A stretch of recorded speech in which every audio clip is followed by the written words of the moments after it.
नमस्कार, मैं भावना ठाकुर और आप देख रहे हैं कोहराम लाइव। धनबाद के टुंडी में असम के सीएम हिमंता बिस्वा शर्मा ने कहा ये सरकार इरफान अंसारी और आलमगीर आलम की सरकार है। आलम के घर नोटों का बंडल मिला। ये लोग घुसपैठियों को बुलाते हैं और लव जिहाद करते हैं। माटी, रोटी और बेटी को छीनने का काम करते हैं। माटी, रोटी और बेटी को बचाने के लिए भाजपा की सरकार बनानी होगी। हेमंत सोरेन आलमगीर आलम और इरफान अंसारी के गुलाम है। सीएम बिस्वा ने कहा कि अगर गुलाम बनना है तो भगवान श्री राम के गुलाम बनो। उन्होंने कहा कि गुजरे 6 महीने से बुजुर्ग और विधवा को पेंशन नहीं मिला है। यही पैसा काटकर मैया सम्मान योजना में माता को दिया जा रहा है। सास का पैसा बहू को और बहू का पैसा सास को देकर ये घर में झगड़ा लगवा रहे हैं। चुनाव खत्म होगा और फिर मैया सम्मान योजना को दी जाने वाली राशि में बदलाव कर दिया जाएगा। फिर से बहू का पैसा सास को मिलने लगेगा और फिर बहू का पैसा बंद हो जाएगा। सीएम बिस्वा ने कहा कि भाजपा की सरकार आएगी तो सास को 2500 रूपए और बहू को 2100 रूपए मिलेंगे। सीएम हेमंत सोरेन युवाओं से किए वादे तक को भूल गए। सीएम हिमंता बिस्वा शर्मा ने टुंडी में भाजपा प्रत्याशी विकास कुमार को वोट देने की अपील की।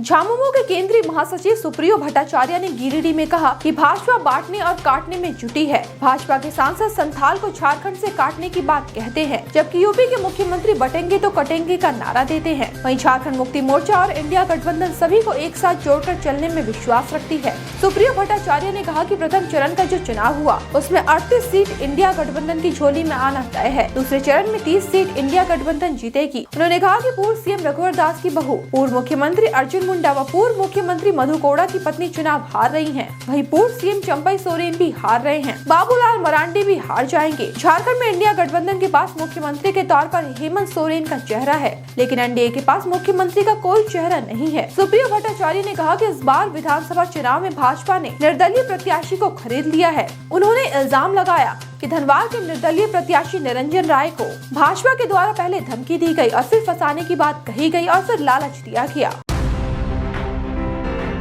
यूपी बोर्ड ने 10वीं और 12वीं कक्षा की बोर्ड परीक्षाओं के डेट का ऐलान कर दिया है। हाई स्कूल और इंटरमीडिएट की बोर्ड परीक्षाएं 24 फरवरी से 12 मार्च के बीच होंगी। सभी छात्र यूपी एमएसपी की आधिकारिक वेबसाइट पर डेट शीट चेक कर सकते हैं। 10वीं और 12वीं कक्षा की बोर्ड परीक्षा की शुरुआत 24 फरवरी को हिंदी और सामान्य विज्ञान के पेपर के साथ होगी।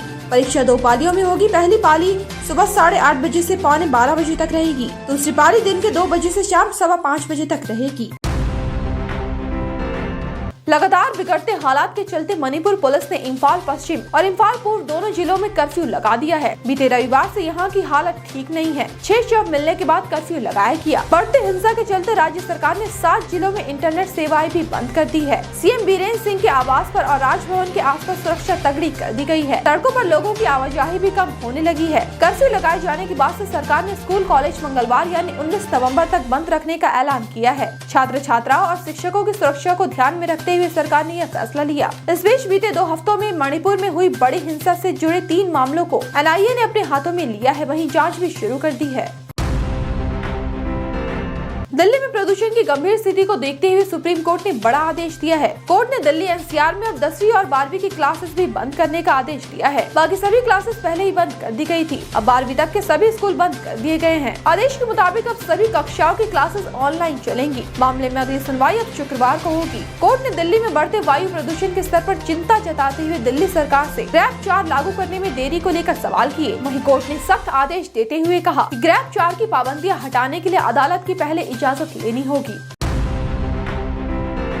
दिल्ली सरकार के पूर्व परिवहन मंत्री और आम आदमी पार्टी के पूर्व नेता कैलाश गहलोत सोमवार को भाजपा के हो गए। केंद्रीय मंत्री मनोहर लाल ने भाजपा मुख्यालय में उन्हें पार्टी की सदस्यता दिलाई। कार्यक्रम में कई वरिष्ठ नेता भी मौजूद रहे। मौके पर कैलाश गहलोत ने कहा कि मैंने आज तक किसी के दबाव में कोई काम नहीं किया।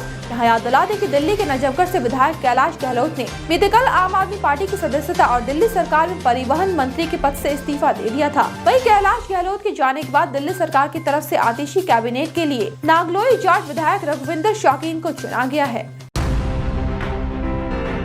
पाकिस्तान क्रिकेट बोर्ड ने आकिब जावेद को पाकिस्तान मेंस क्रिकेट टीम का अंतरिम व्हाइट बॉल हेड कोच बनाया है। इसका ऐलान पीसीबी और आईसीसी ने अपने सोशल मीडिया पर पोस्ट कर किया। अगले साल होने वाले चैंपियंस ट्रॉफी तक के लिए पीसीबी ने आकिब जावेद को हेड कोच नियुक्त किया है। जावेद पाकिस्तान के पूर्व अंतर्राष्ट्रीय खिलाड़ी हैं। उन्हें जैसन गिलेप्सी की जगह अंतरिम हेड कोच बनाया गया है। गिलेप्सी वर्तमान में ऑस्ट्रेलिया की टीम की देखरेख कर रहे हैं। गैरी कर्स्टन के इस्तीफे के बाद गिलेप्सी ने यह भूमिका संभाली थी। झारखंड में ठंड अपना असर दिखाने लगी है। सुबह शाम बाहर निकलने पर जोरों की ठंड महसूस होती है, लेकिन दिन में बढ़िया धूप खिली रहती है। फिर भी अधिकतम तापमान 30 डिग्री तक ही रहता है। बीते एक सप्ताह में न्यूनतम तापमान में 8 डिग्री तक की गिरावट आई है। मौसम विभाग के वैज्ञानिक अभिषेक आनंद के मुताबिक आने वाले दिनों में न्यूनतम तापमान में तेजी से गिरावट देखी जाएगी। नवंबर के आखिरी तक जबरदस्त ठंड पड़ सकती है। पश्चिम से आने वाली हवाएं सिहरन बढ़ाएंगी। वहीं उन्होंने यह भी बताया कि दिसंबर 15 से जनवरी 15 के बीच कड़ाके की ठंड पड़ती है। इस दौरान रिकॉर्ड भी टूटते नजर आते हैं। सुबह के समय कोहरे की वजह से विजिबिलिटी पर असर पड़ सकता है। मौसम में इस बदलाव का ज्यादा असर बच्चों और बुजुर्गों पर दिख रहा है। अस्पतालों के मेडिसिन विभाग में लंबी लाइनें लगने लगी है। इस मौसम में अपना और अपनों का खास ख्याल रखने की जरूरत है। ऐसे ही दिन भर की बड़ी खबरों के लिए जुड़े रहिए कोहरामलाइव.com के साथ।